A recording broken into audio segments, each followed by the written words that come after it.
We begin our story with a tale, an attack that splits the heavens, swords that can erase the earth, and with a single technique they can annihilate an entire nation.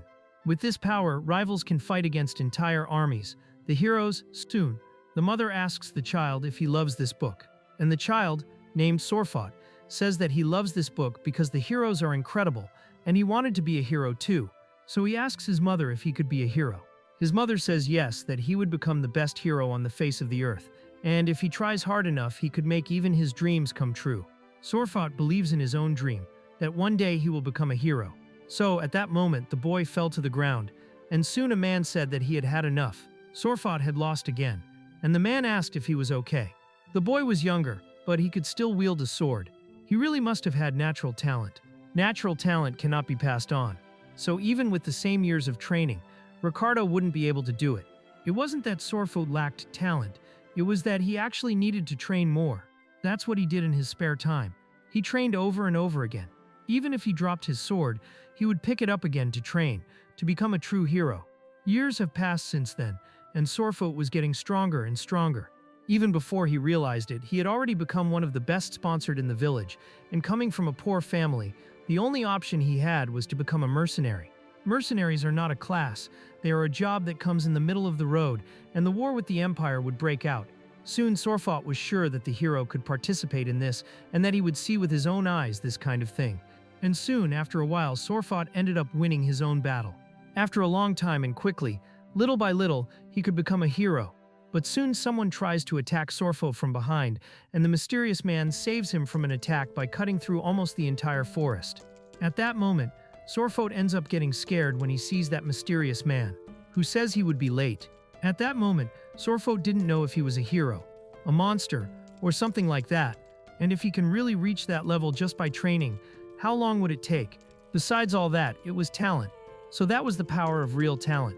Sorfot ends up wondering if he could become a hero. He looks at his sword, saying that now he couldn't give up, that he came so far and couldn't let things end like that. So, 50 years passed. Sorfot became an old man.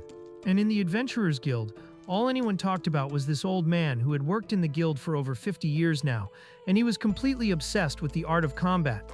Everyone called him the King of War. He seemed like that old man who would only stop practicing at his death, and it seemed like the next fight would be his last. But in truth, Sorfot just needs to find that hero, and he would be sure not to give up now or ever. He would continue improving his own skills. Soon a man approaches, asking if Sorfot was the god of war. He already prepares his sword, but the man asks him to calm down. He was just a traveling wizard who had a question for the god of war. Sorfot asks who he is, and that was exactly it. He is a very powerful sorcerer who can grant any wish. Sorfot realizes that he was very strange, and any word he said would have danger in it. Who would he be in the end? Sorfot didn't want to let his stupid dreams get into his head at that moment, and he doesn't need a second chance. Sorfot realized that, at that moment, he had nothing left to lose. So the wizard said that after all these years he still wanted to become a hero.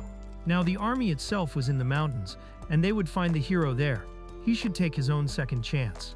One of the 6 heroines was there, Irene. The Empire continues to tell tales about the god of war. He was a notorious and old mercenary. Irene ends up meeting Sorfot directly at that moment, saying that he literally lives on the battlefield, and asks what Sorfot's obsession with fighting was. He should have left that job a long time ago, but she decides to ask why Sorfot continues to risk his life without the talent. But Sorfot tells Irene that she wouldn't understand at that moment, and that he has his own reasons to keep fighting, that he will never forget why he raises his own sword. But he was still nowhere near realizing his dreams. So he fights the woman but ends up losing in just one attack. At that moment, the woman says that Sorfot, regardless of his dreams or training, didn't want to overlook true strength. Then Sorfot remembers someone telling him to listen clearly, even if he never finds the true reason for being there. After all, he was born without talent. Seeing the heroes was a bit frustrating, realizing that regardless of training, he could never reach that level compared to ordinary people. All heroes are absolute monsters, and a loss for his entire life. Yet maybe, if he had a second chance, he could become a hero. But when Sorfot ends up opening his eyes, he realizes that he was different. He was alive, and at that moment he had just been murdered by one of the great 6 heroes. So he doesn't know why he was alive. He ends up touching his face, realizing that at that moment he wasn't in his own body. The voice, the hair, the hands, still the sparkles. Soon Sorfot feels something on his back and decides to check. He ended up becoming a girl. He looks through his pants that were bigger, and that thing had really gone. Maybe it's something that Wizard did, and he really seems to be the greatest wizard in the world. It was a second chance, that was one thing. But he didn't know why he had become a little girl and how he was supposed to become a great hero in that body. So the magic that is called Odo. After training, the body produces this type of magic, and the more it accumulates, the stronger your physique and abilities become. However, everyone has a different maximum capacity. Sorfot's in the past body was very small, and the difference in ability between him and the great hero was colossal, and there was no doubt why they were called humanity's last hope. With a great reserve, that body only had the feeling of flowing with power, and Sorfot had never experienced anything like that. It was as if he had infinite power inside his body, and he could feel it. Even if he was physically weak, he still had a lot of ability. So, Sorfot decides to train. He jumps and ends up feeling his body lighter, much more incredible. The immense power he had, thanks to his physical ability, was uncountable, and with that body he just needs time to adjust. So he picks up a sword from the ground and tries to cut the air. He feels a lightness, and it was this kind of power and ability that he could use to become a hero. With that body he could even increase his abilities, as it was previously. The power could return, just realize. But when he met one of the great heroes, he finally understood the distance between them. That meant that Sorfot could become the strongest in the entire world. In the past life it was impossible for him to achieve this type of achievement, but now things were different. Now he understood the strength he had in his own body and could transform it into skill. That meant all the efforts were never in vain. It was unbelievable how lucky Sorfot was to get a second chance, and if he continued training like this, he would definitely surpass the strength of his old body. In that life, he would become a hero. But first, Sorfot needed to find something to eat, and maybe he shouldn't be walking around alone barefoot in the middle of the battlefield. In the middle of this, he finds someone who has sneakers that could fit him. So after putting everything on, it was much better now. He should dry the supplement he has near a field there, and maybe there should be some food left. Besides, he could get to the village. And soon someone asks what that child was doing there. There were some heroes who were lost at that moment, Imperial soldiers. They didn't understand why a child was there. And one of those knights ends up thinking that the child could be a hired hand of the enemy. But soon Sorfot just says that it was a mere child who was walking around there. In the year 2020, in the Imperial calendar, they are in the central district of the West where the three great kingdoms once declared battle for power and resources. First, there is an empire of Ghana, a nation hostile to the others, and it was gigantic in armament because it had one of the 6 great heroes. Against the imperial force that was limited, 2 kingdoms, Parthenon and Vance, formed an alliance with the great empire. But the last time Sorfot was there as a mercenary, and soon after he could raise those swords against the strongest swords of humanity. Previously, Sorfot died at the hand of a hero, and it seems that the empire had finished with the allied kingdoms. But soon one of those knights ends up calming the other, saying that he was just a child and asks his name. Sorfot just says that her name is now Sol, and without family names, her village had been destroyed, so she went out to look for food and work. The soldier ends up catching this, saying that she was just a refugee. They couldn't leave that girl there, and she was very strange. So they decided to help Sol do some things too, because nothing could get worse, and soon asked if she wanted to take her directly to the fort. She asked what it was, and next to the burned villages, the fort became a safe place that now depends on the empire. Arriving at the place, Sorfot ends up hearing a lot of things about that corner they were in. But not much time had passed since his death. So the name of the boy he was going to interrogate was Nod, and the other was Bardo. At that moment, they give each other a good job, and Bardo tells Nod to keep an eye on Sor. Nod doesn't understand and soon asks why it should be him. Bardo just says that he should make a good impression on people. And soon Sorfot realizes that it seems that the Empire even has an outsider system. It was time to eat for a second, and the Empire also had rumors about humanity's strongest sword. In his first life, Sorfot couldn't even get close to a hero level. But now he finally has the chance, and he ended up making up his mind.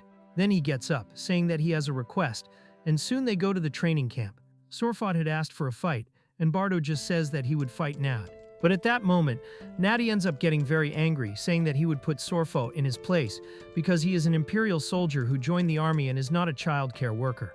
It would show that this was not simply calmness. Sorfot asks what the rules of that fight were, and at that moment, Natty says that Sorfot would only win if he admitted defeat, and Sorfot was supposed to surrender because he didn't want to just keep beating up a child. Then Sorfot says that everything was fine, and Nod says that Sorfot looks like a scared old man. With that, Nod simply says that it was time to start the battle, and both prepare themselves. At that moment, Nod says that he would not use magic in any way, and at that time it was time to show that the sword was not a toy, and soon the battle would begin. Nod advances towards Sorfot with everything, and soon jumps over him to give a direct attack to demonstrate his place. But soon he realizes that something was different. Sorfot's attack had been defended as if it were nothing, and then asks how that child did that. He tried to catch her off guard with a quick attack, but it was simply to end that fight with one attack. A normal child shouldn't even have seen that movement, and wouldn't know that she would have aimed for something like that. But her reaction shows that she wasn't a novice, and he had never expected that the girl would defend that. So she was playing with Nade, or it was just a stroke of luck maybe. He didn't know that, but then it was time to advance again. And said and done, Nat advanced with everything once again. He thinks what kind of position that was because it left the whole body open, and soon realized that he could attack from the side, but Sorfot saw this opening and managed to defend the attack again. Nad threw himself back, and that demonstrated the infinite aura that existed within the body of that child. Nad was just scared. He understood what was happening. He realized that it was not a stroke of luck, so Nad ends up saying that he would be calm, and soon he uses magic from the earth stones. And soon Sorfot notices that magic, seeing that stones would be born right behind him. And so, after being scared by the stones, Nad ends up understanding the situation and advances on Sorfot with his sword, saying that he was open at that moment. But Sorfot ends up doing the unacceptable. Surprisingly, he ends up using his foot as a blow. And honestly, Sorfot doesn't like people like that. And Nad ends up gasping for air and almost falls to the ground. Sorfot asks if Nad was giving up at that moment, and puts the sword to the side of his neck. That look was scary. But at that moment, Nad ends up taking a deep breath and admits defeat. After a while, Sorfot soon gets excited about it, and Nad can't believe he lost to a child, and really wonders what that look was about. Sorfot ends up telling Nad that he has real talent but lacks experience, that first he needs to learn bloodlust and then magic. He could be the next move, which was obvious since the magic chant ended up being a distraction. He also needs to work on the steps. He was too obsessed with winning and ended up forgetting the fundamentals. The best way was to improvise and train constantly. Focus on just one thing and master it. Right at that moment, Sorfot realizes everything he said and ends up apologizing, saying that it was just a horrible habit and he should forget everything he had said. At that moment, Nad didn't understand anything, and Sorfot just said that he should trust because he knew a lot for that girl's age. Nad ends up getting irritated and asking what kind of thing the girl was talking about at that moment, and Sorfot soon says that she is much older than him and looks at her with a look of superiority. He doesn't understand what the child was talking about. Meanwhile, in another place, gentlemen were seeing that the strongest sword in the Empire was in the north, which means that it was not close to the attack and that it was his chance at that moment, and they wanted to attack the fort where the people were, while Nad did not understand how he could lose to a child. All the instructions they ended up giving him, that training and the exceptional physical abilities, with the incredible techniques, swords, spears, mounted combat, he never lost at anything. Even in the academy, he always got in front of the most marked people there. He was lucky to have been born into a family of salesmen destined for the place, but with talent. He ended up getting angry. 3 days later, a mood ended up passing through the place. People talked about Nad as he was the one who lost to a child, while he just guided Sorfot, looking here and there. The child was lost while Nad just looked away.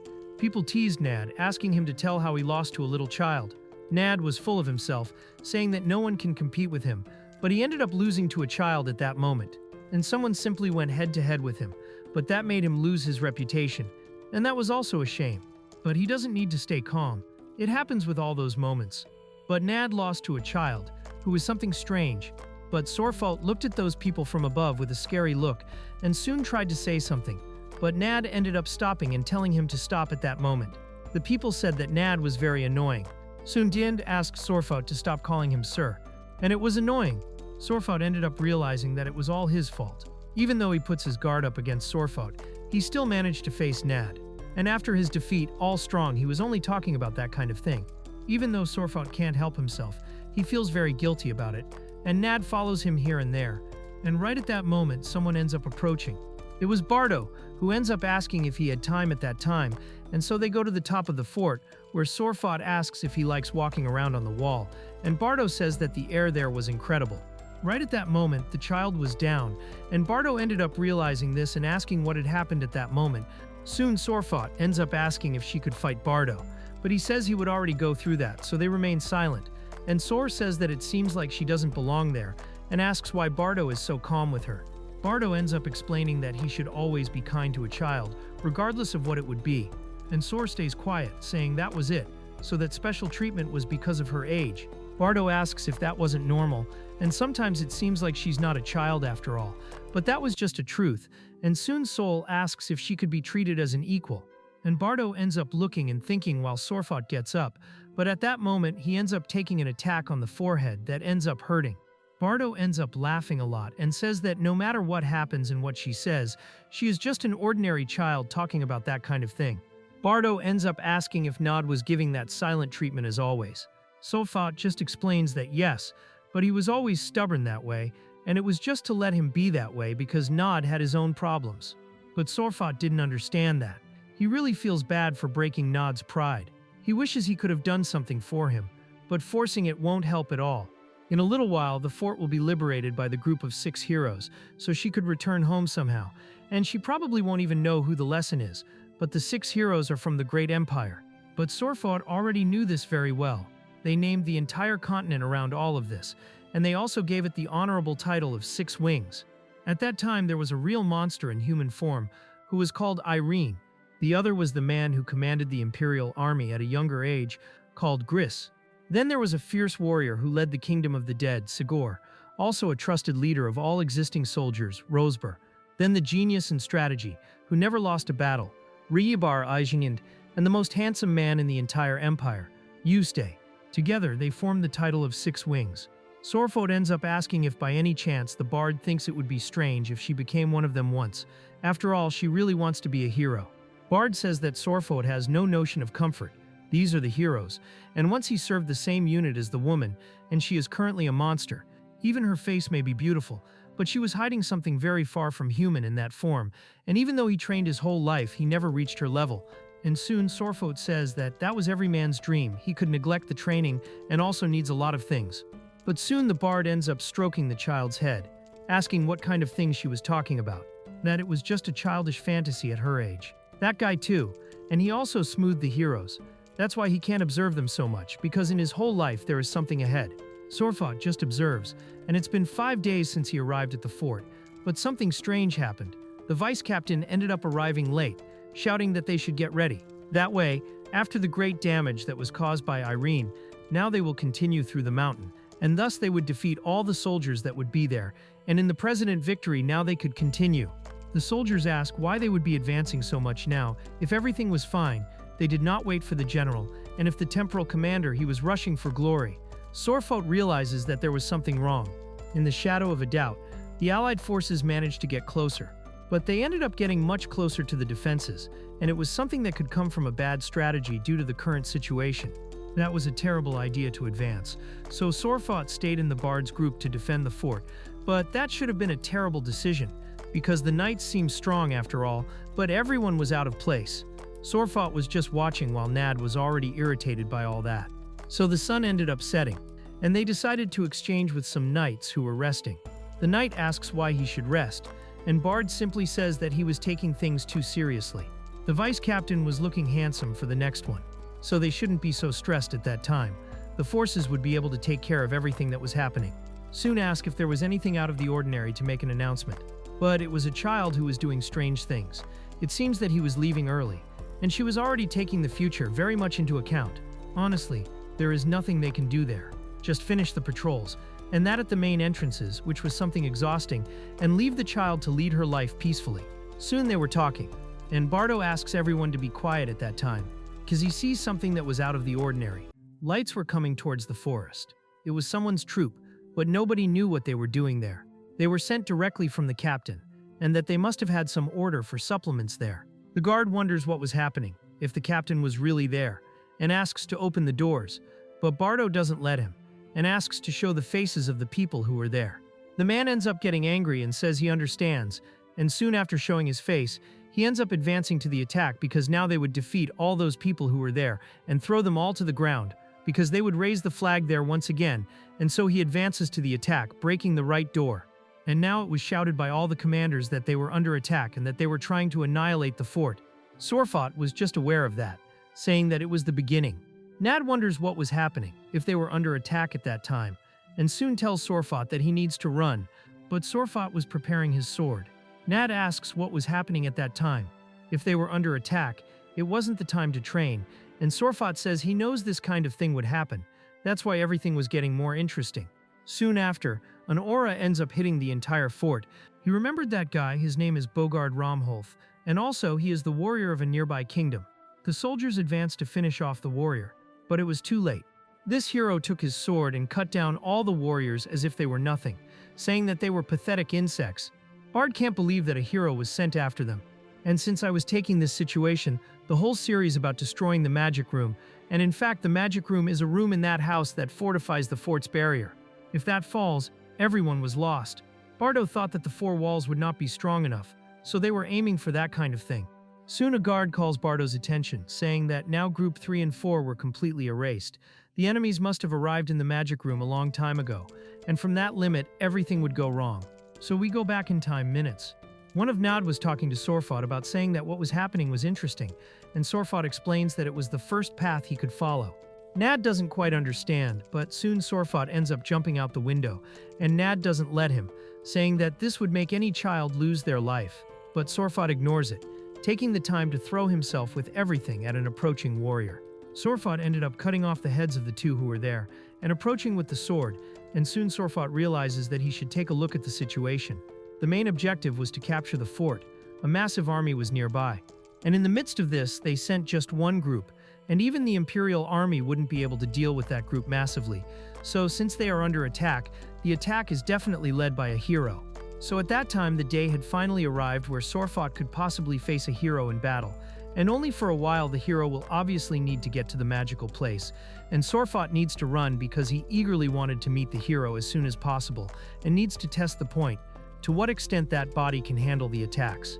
First, he would need to start with the closest to the place of magic, and would wait there for it to appear.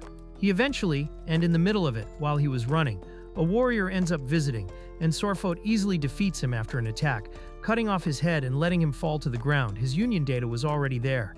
And Sorfot realizes that there were some more soldiers. One of those soldiers was against 4, and that single soldier says that that place belongs to him, and today was the day to take it back. When all the allies try to face that soldier head-on, they end up not being able to, and the soldier defeats everyone with just one attack, saying it was useless, and he expected more soldiers from the Great Empire. Now the victory is already led by the Union Army, and to think that the final fight would be to take a fort again was the end of 12 years as a soldier. But Sorfot advances with everything, and that warrior from the Union Army ends up being perplexed when he discovers what was happening. He cannot understand why a child was attacking like that, but now it was too late. He didn't know why there was a child in that place, and most importantly, he couldn't feel any intention to kill that child. But soon Sorfot ended up grabbing the tip of the helmet and removed the helmet with ease. And at that moment, Sorfot realized who it was. One of the legendary veterans of the kingdom, a captain. So that captain asks if Sorfot knows him, and says that he could not forget an opponent who taught him everything in just one lesson. Sorfot thought he was seeing a hero, but it turned out he had found a formidable warrior there, and he should have already divided swords against that warrior. But the captain did not take those words seriously, because he had never met a child like that. The behavior was a lie, and she might have been an imperial soldier. But he was still too young for that kind of thing. The child had fresh blood on his clothes, so he probably put it on the path the captain followed, so maybe he had already done everything he could. It was hard to believe, and he would check on his own. Already knowing that situation, he asks to hear the child's name again. Then he introduces himself as captain, and that he has the title of Last Warrior, and asks what Sorfot's name was again. In fact, Sorfot introduces herself as just a girl who was walking back and forth, but now she is more than just a soldier of the Empire called Sol. The man is amazed by all that, and to think that she would return just as normal combat, a child who obviously entered properly, who knows all the forgotten codes. Then the gentleman says that it was an honor to fight Sol, and she accepts the courtesy. However, it was a lack of lust and letting it start again as a soldier. He ends up understanding the situation, saying that he doesn't have time for that kind of thing, so he makes the first move against Sol, who ends up taking his sword and defending that attack. Skilled warrior. Remastered sword warriors. The man who manages to maintain the tactics that follow the traditional and ancient chivalry. Warriors are men who truly defend the kingdom, but now his glory was just a relic of the past, and thanks to the growth of the heroes, the last warrior continued to maintain his warrior code and fight on the front lines. At that moment, he was fighting against Sorfot, who was also a warrior in his past life. However, one of them ends up moving away and looking closely at the other. The last warrior realizes that it was a different style that they were using, while Sorfot realizes that it was a good technique and never thought that someone would use that style again. So the last warrior advances, cutting head-on with the child, but ends up being defended as well. Sorfot says that that sword was already getting old, and that he had already memorized his tales. At that moment he was resisting, so he would leave those openings for him. The last warrior cannot take that child seriously, and quickly goes behind Sorfot, giving an attack that throws his sword away. At that moment the last warrior says that he would not ask Sorfot. He was completely prepared, so he advances for a final attack, but Sorfot defends with his body, dodging completely. And those who become defenders can perfectly contemplate, as they say, and obviously the last warrior was exceptional. Sorfot makes a perfect dodge to reach his sword. The last warrior realizes that he cannot finish sword. Her movements, her words, everything about her was uncomfortable. Then he asks who that child is, for a glow begins to come out of his body. It was the fighting spirit that was growing from point to point. He would end his rival, and space would not bring survivors. Sorfot realizes that even an insect would not survive. However, it wouldn't stop Sorfot with that, who ends up teleporting behind the last warrior, who tries with everything to give a final attack with his reflection, but ends up not being able to because of Sorfot's dodge, who runs away at that moment. He was fast for someone who was wearing armor. And right at that moment, the last warrior tries to use his attack, but Sorfot climbs on top of his sword and jumps with everything, which ends up scaring the warrior in that form. He says he's going to be positive. The warrior was already getting tired, and besides tired and irritated, the attention of a one-on-one fight is something that leaves Sorfot completely lost, but still very excited. The warrior realizes that Sorfot talks a lot, and the child apologizes, saying that battles like this make the tongue end up getting lost, and this also shows that he has an above-normal confidence because when he attacks, Sorfot dodges, and they end up looking at each other. Sorfot, after dodging a few times, ends up stopping the sword right in front of the warrior's face, just as the warrior stops the sword in front of Sorfot's face. It was a final clash. The two look at each other, and soon the warrior asks who this child is, what this child is. Soon Sorfot doesn't know how to answer, saying that that question was very vague, but soon the warrior realizes that there was a strange feeling, and he didn't know how to say what it was. The warrior says that they can fight face to face, as if it were nothing, and asks if they really know each other. Is there any child in that life? He says no. It was that they shared the fight, but only by watching and learning. The warrior ends up understanding that thing about having watched his life, but he ends up having no memory of the child, and soon Sorfot says that he would never lie to a mentor, and after feeling that attack, living with everything, the warrior ends up preparing himself, while Sorfot says that all his power was draining quickly, but it was worth breaking that sentence. Then he makes just one attacking movement, which ends up advancing towards the warrior, and then 2 seconds pass, and in the third he makes an attack with everything that throws the warrior against the wall. Right at that moment, the warrior ends up screaming in pain, and Sorfot says that it was very close to that one, and he would think that he would cut downwards, but that body definitely moves differently than Sorfot was used to. The warrior falls to the ground, not believing that this time he lost, that he was being careless, and it was just a difference in skill at first that ended up that way. The warrior explains that it was the last duel of his life and a defeat. Sorfot gets serious, and the warrior ends up closing his eyes, saying that he now recognizes those eyes and that Sorfot was someone very familiar. About a decade ago, this last warrior was walking through a tavern and ended up meeting an old man, asking what he was seeing with him. The people explained that he was recognized as the god of war, and that the man was crazy about battle, and that he had been on the battlefield for many years. And they wonder if he's really going to kick the bucket. Soon the last warrior approaches, asking why that man is fighting on the battlefield if he has the same limit. He wanted to know how. In fact, the man says that he has something he wanted to complain about. And soon the man asks what it is that he has a dream. At that moment, the warrior asks Sol what her dream is, and she says that she wanted to become a heroine, the strongest in all of human history. And then the warrior asks if she wants to become as strong as that woman. And no matter how long the street is, she will continue chasing her dream, and the warrior finally understands and closes his eyes again, saying that it was a good answer, and asks to continue following that race. Then the girl puts away her sword, and asks him to rest in peace. The last warrior asks for forgiveness. Meanwhile, Bogard Ramholth was arriving, defeating everyone at once, asking if that was what the Imperial army could do, and that it was pathetic. They would engrave their dreams on all the swords. Meanwhile, Bardo was fighting. Sol was getting serious about the situation, and Nod was hiding. Sorfot tries to get out of where he fought, but ends up getting too tired and slips on the ground, saying that he now used too much of his power, and it was expected from such a formidable opponent. Performing magic is the act of consuming magical energy to introduce some kind of phenomenon. Sol cast his spells as heavy as super acceleration, and these other things to expand into the process of power itself that ended up forcing and using too much, which ends up dealing with intense fatigue and very strong physical pain. She soon says that he was a good opponent, and then remembers that she was having fun and starts laughing, saying that she ended up getting carried away by the fight and that it was a lot of fun. Even if he waits there, he will eventually meet the hero, but realizing that his eyes were closing, he realizes that this was not good. He was about to collapse, so he starts to fall to the ground and can't take it anymore. Meanwhile, Nad was watching, asking who was that thing he was seeing in the fight, and soon realizes that Sorfot is the one who was fighting and ended up passing out from exhaustion.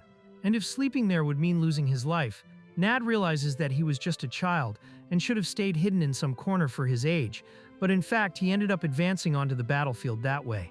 And soon Nod remembers that they told him in the past that he would have to become big and strong like those guys, become strong like someone who can lead others, and that Nod is a capable child. He is the next successor of the Sellers Guild, but soon heard from his own father that he has no talent at all and becomes irritated, asking why everyone looks at him like he is an idiot, making him become pathetic. All he can do now is take the girl to the magic field, and maybe it will be a little safer in that place. Meanwhile, in the northern magic field, the warriors were completely lost. Because Bardo at that time was not in a fighting condition, there was no more news of some messengers, which was going to disappear. That the western magic field has already fallen. He tries to heal himself from serious injuries, but ends up not being able to. Somehow they managed to keep the 4 wizards from the north, but that would hit much deeper than expected. The others need to last at that time too. The magic stations were holding the line at the moment, and once the west was opened, it would fall completely. After the northeastern sector, it would be a sure call. At least they had enough forces to meet the allied army that was coming towards them. He would hold against the heroes themselves, but why exactly they couldn't fall now? Not even Embargo could say. But if they just keep keeping the northeast safe, it would be fine. But someone ends up approaching, saying that Bardo was right at that time. It was Bogard Ramholth, who says that this kind of thing would work. He was smiling. The warriors ended up going forward, but Bardo told everyone to go back and that it was like suicide. But Bogard Ramholth ended up ignoring this situation, saying that all those knights had neurons missing in their heads, and that it was to be treated as a serious fight once in a lifetime. Then he hits the ground with everything, wanting a strong impact, and takes advantage of that impact to cut the rest, saying that they were all trash, an entire wall of trash, and asks how they are supposed to be an Imperial army, and that was a very funny joke. The 6 wings haven't arrived yet. If Bardo was completely lost at that time, it's because it would take more than days, and he already knew that this kind of thing would happen. This kind of shit is inconvenient. It always happens so easily, and it wasn't a dream at least. Soon the bard ends up remembering Sol's dream of becoming a heroine, and ends up smiling and telling Sol, at least in his head, that he was the hero she was following. Fairy tale heroes are so incredible. When he was a child, he also idealized them. Everyone did that kind of thing. But the reality, they are crazy monsters of nature that have insane power and zero hesitation and kill someone. One false step and they would act different as killers. Bardo saw the difference right in front of him. He would know that this kind of thing should never happen. These things of talent that were beyond humanity. But now he has managed to give up on his dreams, and it doesn't matter how. He will lie down and lose his life at that time. But he still uses a fragment with flames to attack Bogard Ramholth in its entirety, and is lost when he knows that there was a fire magic there that was something so beginner that he could easily handle it.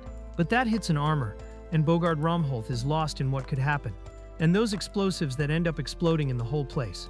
At that moment, the explosion ends up almost catching the bard, but it is an explosion caused by all the gunpowder of the allies.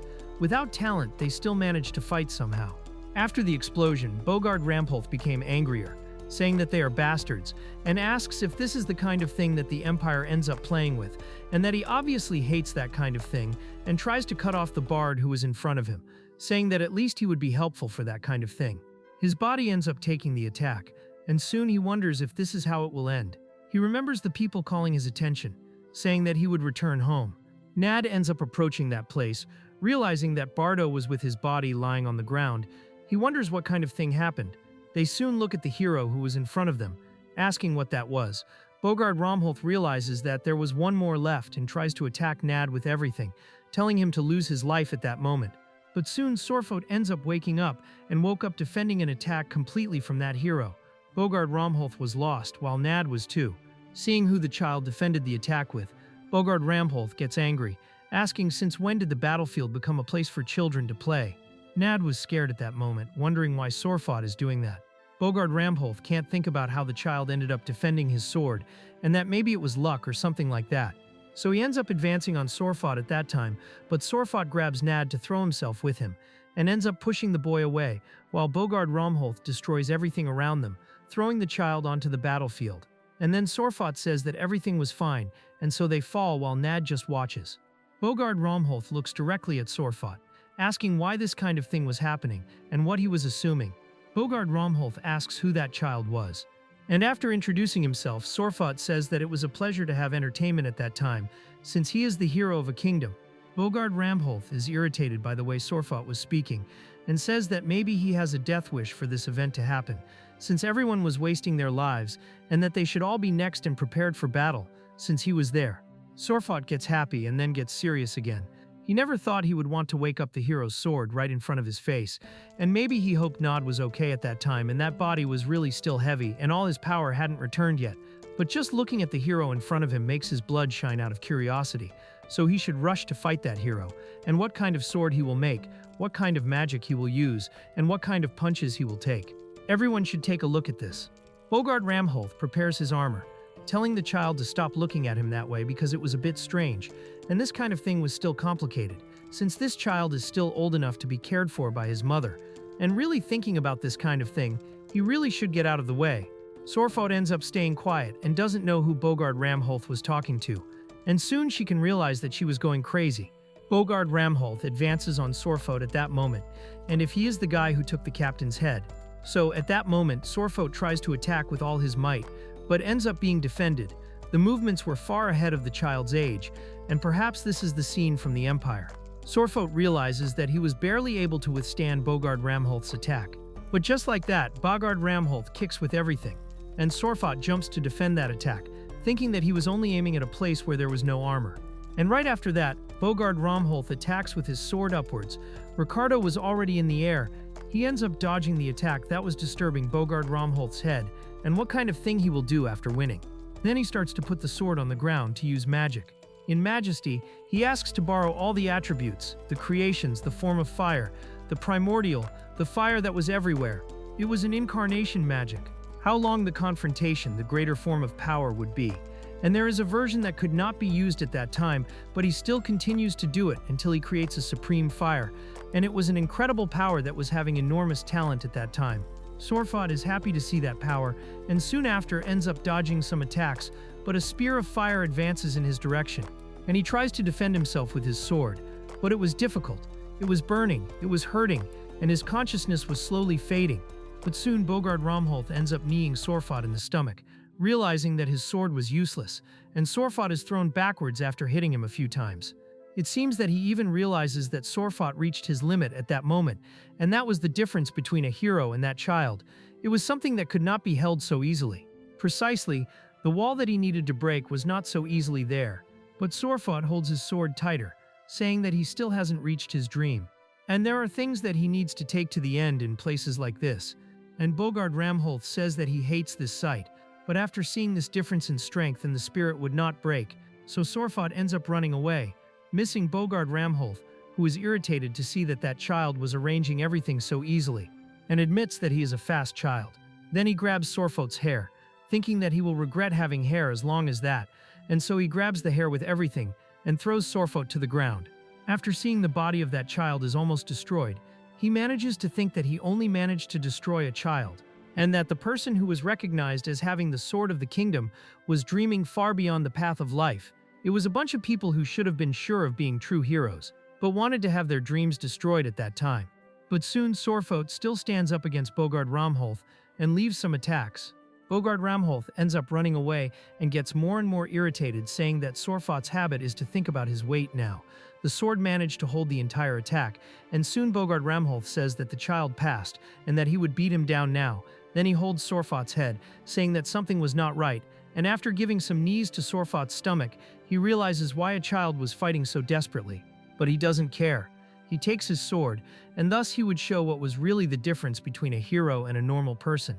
And so he gets everything in Sorfoot, and so he uses his power to make the child fall into the deduction of dreams and break with all of them. Soon Sorfoot ends up waking up, and soon asks where he is, but soon notices something strange. His voice and body were the way they were before reincarnation. Someone approaches a warrior, the same one who was in her past life, and after she approached, Sorfoot took his sword and asked who that woman was. She took the form of the strongest human being, the demon sword of millions of illusions of the night. Understanding that form, that was the power of the demon sword. A demon sword is a sword that was inscribed in sacred runes, capable of having magic without chanting. Among all the swords of the thousands of dreams of illusion, it was particularly renowned because of its heroic tales that were admired since childhood. The magic says that it interfered with the human's memory, coordinating the mind with the illusion, but it was a very drastic measure at that time. Sorfoot says why the sword was taking that way, but surprisingly, it was all that he was understanding. But after breathing, they had more important because they would like to know how to escape from that world. It was just to defeat that woman. Sorfoot says that it was simple and something short and thick. Then Sorfoot says that to reveal the escape method to the enemy was something that was being planned. Then the Sorfoot says that it would speak because it cannot be defeated, because the story has already come to an end and should just stay in this infinite prologue that didn't want to wake up. So only if they insist on defeating Sorfoot. The woman says she was sure, because he knows of the countless tales of heroes that were going around talking about her existence, and none of these stories have a world of illusion that was conquered. Sorfoot knows perfectly well that this is the pressure that demands to be done. The sword has no more than just the strongest human, so the sword then begins to prepare for battle, saying that it was somewhat powerless, and it was large spaces ahead of the strongest human. Then he advances behind Sorfoot to attack him. After thinking that he was actually stronger than he imagined, Sorfoot ends up falling to the ground. The sword says that this result was premeditated, that lesser mortals like him cannot face the sword, as it was very different. Originally, Bogard Ramholth was planned to use it, and so he would be able to tell the tale of the strongest brother. Sorfoot asks what he was talking about, and Bogard Ramholth's proposal of truth is that they would secretly eliminate the kingdom to be the strongest humans. In other words, they are in a unit trapped in their own world of illusion while using a sword. But now Sorfoot understood everything. What his actions meant was that he was acting, no matter how many times he laid a finger on Bogard Ramholth. In the end, his plan had already failed, and Sorfoot understood from the beginning that it was above his ambitions, and why he just didn't give up now at that time, but Sorfoot didn't want to give up. But the sword says that, honestly, it was painful to watch that old man going here and there with the hero complex he has. It was useless and terrible, and now I would read about his whole life and all the pressure that went from the childish and innocent dreams that were allowed to have until realizing halfway that he was not qualified for that kind of thing. He wanted to give up too, but because of admitting that he would be wasting time, it was painful for Sorfoot since he had no talent. He had no choice but to just move forward. He was the one who had to follow the dream, but dreams like that have no values, so he should cut off all the things Sorfoot has now. And that was the happy ending he deserved. Sorfoot asks if that's all, and the sword gets confused. Those his age never walked the same path as Sorfoot. They always overtook him. No matter how desperately he runs, he will never be able to get to first place. He was hidden, left in the dust by the prodigies in these young people. How many times he doubted himself, and how many times he wished to move forward, and at least one step further. When he looked towards some achievement, something behind left that path. But his life was not a mistake. The sword did not quite understand, and what he describes as merely his life was sometimes seen in the sword's eyes. It just looked over, even if he was endlessly ridiculous. He still didn't have the right to be in the hero stage. He walked that path because he wanted to do it. The sword doesn't understand, saying that that was just what was told to it, but that he has no desire whatsoever, even now that he would be saying that it was the path he wanted because he was following it. In the end, he never came close to what he calls the ideal of a hero. His life was spent chasing a dream that was too far from his talent. How painful and empty that must have been. He should just quit and stop being so stubborn, that his life was nothing but mistakes.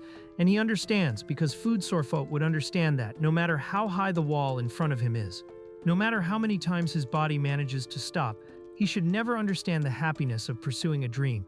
Sorfot ends up laughing at that situation, and the sword asks what was so funny. The guy simply says that that was a situation to laugh at.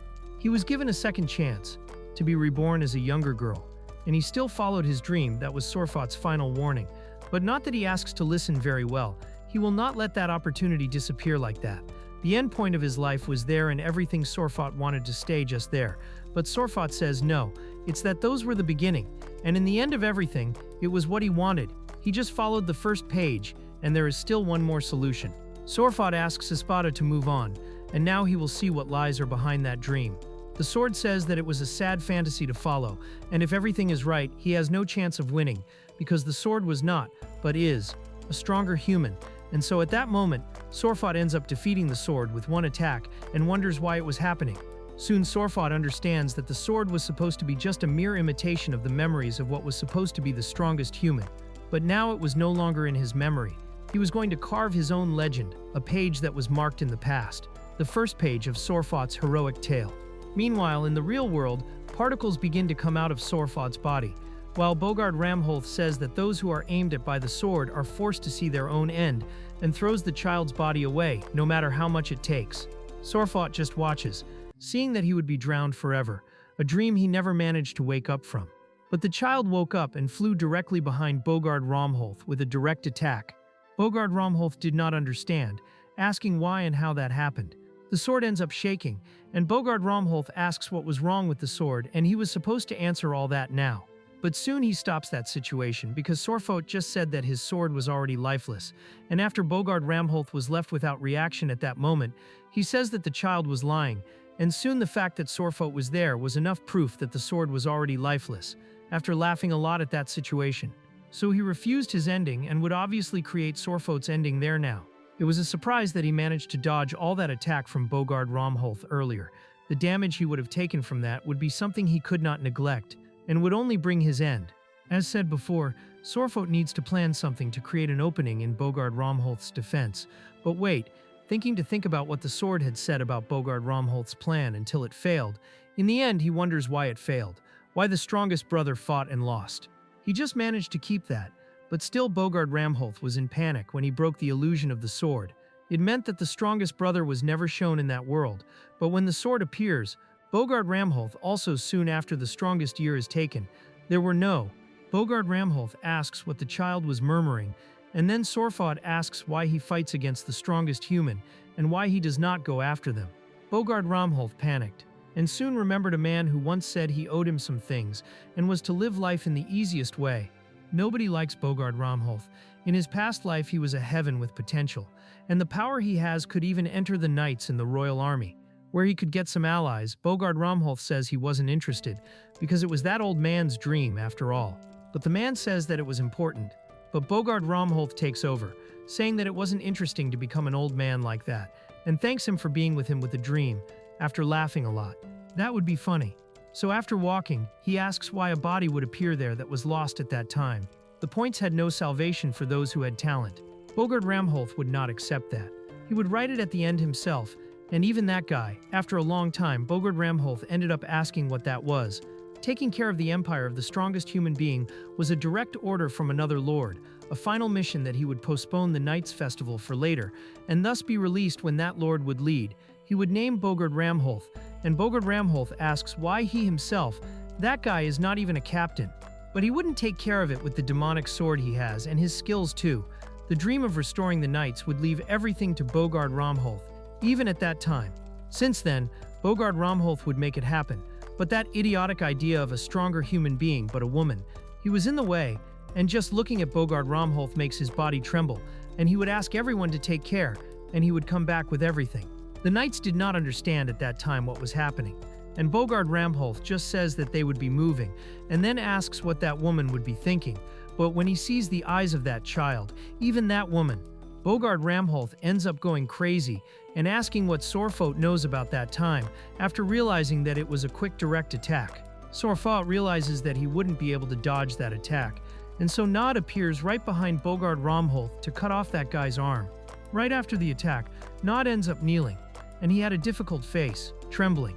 Bogard Ramholth gets more irritated, asking why that insect was on the battlefield, but they wouldn't care about that. Nod also understood. Kneeling before that child would be a direct call. Leaving everything to someone who has real talent was not a wrong thing, but after realizing his whole story, some part of him still thinks that all of that was pathetic, and even at that time, he didn't want to give up. Nad says that what he did was for his comrades, and soon Sorfot understands and smiles, saying that he was understanding the whole situation, so it was time to defeat that hero altogether. Bogard Ramholth understands the situation, creating another spell, realizing that Sorfot had been chosen, that was a pathetic path. The wings of fire make Bogard Ramholth fly away. Then he would respect, and would not hold back. Now ends up getting much more scared, while Bogard Ramholth says that the two would end it with a simple battle. And Sorfot has just one last request for Nad, who ends up not understanding very well, and then says that it was time to move on to defeat all those heroes, and move on with the path. After looking at Bogard Ramholth head-on, Bogard Ramholth tells them to advance towards him with everything they have, that they would be breaking at that time. And soon the two advance. After Sorfot advances with Nad, he uses magic, saying that he doesn't care about the consequences. He doesn't care about what he could release, so he uses the Earth Fragment. Bogard Ramholth realizes this whole situation, and soon Sorfot begins to climb the stones that were sticking out of the ground to reach Bogard Ramholth at the top. And so, soon Nad remembers the last request that Sol had, that he needs him to place as many stones as possible in the middle of the air. He would use them to get the hero's attention. So, while she is used as a decoy, he could use magic to carve a path, and it was a literal path to victory that he should do. Once the opening appears, he replaces everything he has to defeat Bogard Ramholth at once. But Bogard Ramholth gets angry, blowing up the whole place around, and starts laughing at that situation, while his sword starts to catch fire and advances towards Nad. Sorfot screams at the top of her lungs, and soon Bogard Ramholth appears in front of Sorfot, thinking that now was really the time to worry about someone, and so the attack is defended with everything. Soon after, Sorfot is thrown back, and so she uses her sword to stick in front and think about what could have happened at that time. After locking the sword in a stone, Sorfot was being held in the air completely and lost at that time. Sorfot planned to use Nad's power as magic to get close to Bogard Ramholth and hit him with everything he had, with the power that once became magic, but he was still very far away. However, Sorfot could not give up at that time.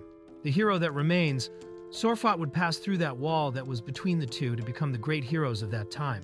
And so Bogard Ramholth prepares for an attack, while Nad, who was still on the ground using his magic, ends up laughing at that situation.